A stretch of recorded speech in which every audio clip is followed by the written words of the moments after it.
Kozhikode എരഞ്ഞിപ്പാലത്ത് scooter ഓടയിലേക്ക് മറിഞ്ഞ് യുവാവിന് പരിക്ക്. ഒളവണ്ണ സ്വദേശി നിസാറിനാണ് പരിക്കേറ്റത്. മാനാഞ്ചിറ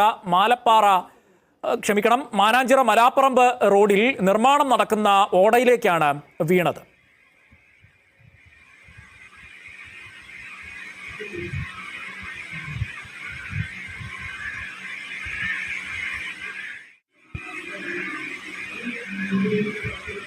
വിഷ്ണു ശർമ്മയുണ്ട്.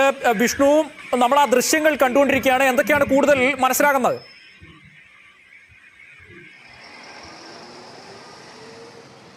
റാഷിദ്, ഏകദേശം ഉച്ചയ്ക്ക് 12 മണിയോടെയാണ് ഈ അപകടം സംഭവിക്കുന്നത്. ഞാൻ ആ അപകടം നടന്ന സ്ഥലത്താണ് ഉള്ളത്. ഈ മനാഞ്ചിറ മലാപ്പറമ്പ് റോഡ് വികസനം ഏറെ നാളായി നടന്നുകൊണ്ടിരിക്കുകയാണ്. റോഡിൻ്റെ അറ്റകുറ്റപ്പണികളൊക്കെ നടക്കുകയാണ്. ഇതിനിടയിൽ ഓട നിർമ്മാണവും തകൃതിയായി നടക്കുന്നുണ്ട്. ഈ ഓട നിർമ്മാണത്തിലേക്ക്, ആ ഓടയിലേക്കാണ് ഈ ഒളവണ്ണ സ്വദേശിയായ നിസാർ വീഴുന്നത്. ആ CCTV ദൃശ്യങ്ങളിൽ നമുക്ക് കാണാൻ സാധിക്കും.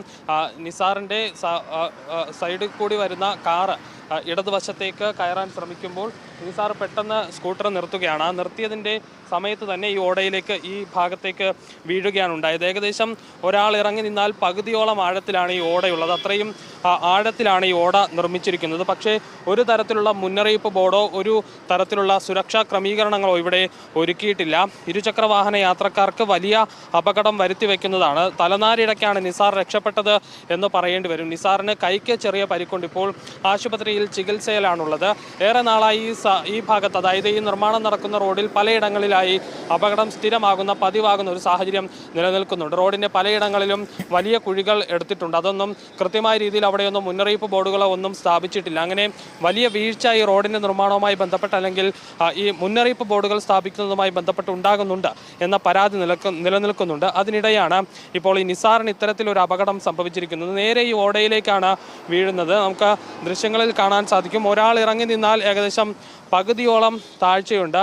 അത്തരത്തിൽ വലിയ ഓടയാണ് നിർമ്മിച്ചിരിക്കുന്നത്. സ്കൂട്ടർ ഭാഗ്യത്തിനാണ്, അല്ലെങ്കിൽ റോഡിൽ നിന്ന് നിസാറിനൊപ്പം ഓടയിലേക്ക് വീഴാതിരുന്നത്. അങ്ങനെയെങ്കിൽ അത് വലിയ അപകടത്തിലേക്ക് നീങ്ങുമായിരുന്നു. എന്തായാലും നിസാർ ഇപ്പോൾ ആശുപത്രിയിൽ ചികിത്സയിൽ തന്നെയാണ് ഉള്ളത്. ഈ സമീപ പ്രദേശങ്ങളിൽ, അതായത് ഈ റോഡ് നിർമ്മാണം നടക്കുന്ന സമീപ പ്രദേശങ്ങളിലൊക്കെ സമാനമായ രീതിയിലുള്ള വലിയ ഓടകൾ നിർമ്മിക്കുന്നുണ്ട്. ആ ഓടകളുടെ സൈഡിലൊന്നും ഇത്തരത്തിൽ ഒരു തരത്തിലുള്ള മുന്നറിയിപ്പ് ബോർഡുകളോ ഒരു റിബൺ പോലും വലിച്ചു കെട്ടിയിട്ടില്ല എന്ന് തന്നെ പറയേണ്ടി വരും. ഈ ഏറ്റവും അപകടകരമായ കാര്യം എന്നുള്ളതാണ്. ഇപ്പൊ ഈ സംഭവം ഉണ്ടായി കഴിഞ്ഞ് ഇത് വാർത്തയാകുന്ന ഈ ഒരു ഘട്ടത്തിൽ പോലും അധികൃതരുടെ ഭാഗത്ത് നിന്ന് അവിടെ ഏതെങ്കിലും തരത്തിലുള്ള ഒരു തടസ്സം വെക്കാൻ, അതായത് ആ റോഡിലൂടെ പോകുന്ന വാഹനങ്ങൾക്ക് ഇപ്പോഴും ഭീഷണിയാണ് തൊട്ടടുക്കിൽ നിൽക്കുന്ന ഈ കുഴി, ഓട.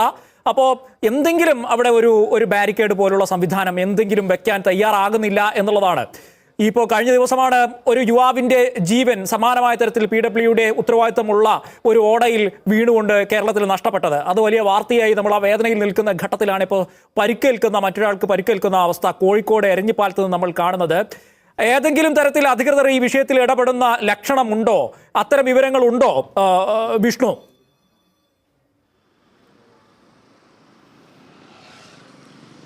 നിലവിൽ അധികൃതരുടെ ഭാഗത്തു നിന്ന് ഇതുമായി ബന്ധപ്പെട്ട ഒരു പ്രതികരണവും ലഭ്യമല്ല. നേരത്തെ തന്നെ ഈ റോഡ് നിർമ്മാണവുമായി ബന്ധപ്പെട്ട്, ഈ അറ്റകുറ്റപ്പണികൾ നടക്കുന്നതിനിടയിലെ അപകടങ്ങളുമായി ബന്ധപ്പെട്ട് വലിയ പരാതികൾ, ആക്ഷേപങ്ങളൊക്കെ ഉയർന്നിരുന്നു. പക്ഷേ ആ ഘട്ടത്തിലൊന്നും അധികൃതരുടെ ഭാഗത്തു നിന്ന് ഒരു തരത്തിലുള്ള ഇടപെടലും ഉണ്ടായിട്ടില്ല. പ്രത്യേകിച്ച് നേരത്തെ പറഞ്ഞതുപോലെ തന്നെ PWD ആണ് ഈ റോഡിൻ്റെ നിർമ്മാണ പ്രവർത്തനങ്ങൾക്കൊക്കെ മേൽനോട്ടം വഹിക്കുന്നത്. ആ PWD ഭാഗത്തു നിന്ന് പോലും ഒരു തരത്തിലുള്ള ഇടപെടലും ഉണ്ടായിട്ടില്ല. പല ഭാഗങ്ങളിലും, അതായത് മാനാഞ്ചിറ വെള്ളിമാട് കുന്ന് റോഡ് ഈ വികസനത്തിൻ്റെ വീതി കൂട്ടുന്നതിൻ്റെ ഭാഗമായി കുറേ നാളുകളായി ഈ നിർമ്മാണ പ്രവർത്തനങ്ങൾ നടക്കുന്നുണ്ട്. ഈ നിർമ്മാണ പ്രവർത്തനങ്ങൾ നടക്കുന്ന ഭാഗങ്ങളിലൊക്കെ സമാനമായ രീതിയിൽ വലിയ ഒരു അപകടം സംഭവിക്കുന്ന ഒരു സാഹചര്യം നിലനിൽക്കുന്നുണ്ട്.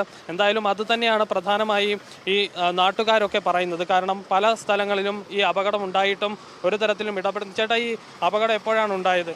അപകടം ഏകദേശം ഒരു 12 മണിയോടുകൂടി ഉണ്ടായത്. പുള്ളിക്കാരൻ പെട്ടെന്ന് ഓടയിലേക്ക് വീഴുമായിരുന്നു അല്ലേ? അയാൾ പോയി ഇതാക്കി വന്ന് റോങ് സൈഡിൽ വന്നിട്ട് അങ്ങനെ ഇതായതാണ്, തട്ടി വീണത്.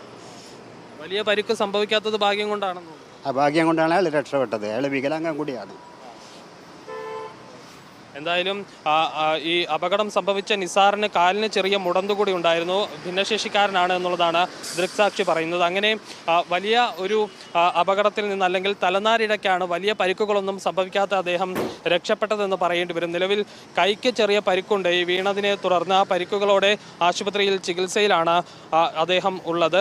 എന്തായാലും നേരത്തെ പറഞ്ഞതുപോലെ തന്നെ ഒരു തരത്തിലും അധികൃതരുടെ ഇടപെടൽ ഈ ഒരു ഭാഗത്ത് ഉണ്ടായിട്ടില്ല, അല്ലെങ്കിൽ ഈ ഒരു പരാതികളിൽ ഉണ്ടായിട്ടില്ല എന്നുള്ളതാണ് ഏറ്റവും ശ്രദ്ധേയമായ കാര്യം. റാഷിദ, യെസ്, ഇപ്പോഴും അപകടകരമായ അവസ്ഥയിലാണ് ആ ഓട അവിടെ നിൽക്കുന്നത് എന്നുള്ളത് ശ്രദ്ധിക്കുക. അധികൃതരുടെ ശ്രദ്ധയിലേക്കാണ് എന്തെങ്കിലും തരത്തിലുള്ള ഒരു തടസ്സം, ബാരിക്കേഡ് പോലുള്ള സംവിധാനങ്ങൾ, അറ്റ്ലീസ്റ്റ് ഒരു റിബൺ, നേരത്തെ വിഷ്ണു റിപ്പോർട്ട് ചെയ്ത പോലെ അവിടെ വലിച്ചു കെട്ടുകയെങ്കിലും വേണം, അല്ലെങ്കിൽ ഇനിയും വാഹനങ്ങൾക്ക് അത് ഭീഷണിയായി നിൽക്കുകയാണ് എന്നുള്ളതാണ്. കോഴിക്കോട്ട് ഏറ്റവും തിരക്കേറിയ റൂട്ടാണ്, എരഞ്ഞിപ്പാലത്ത് നിന്നുള്ള കാര്യമാണ് ഈ പറയുന്നത്. മാനാഞ്ചിറ മലാപ്പറമ്പ് റോഡിലാണ് ഈ സംഭവം എന്നുള്ളത് ഓർക്കുക.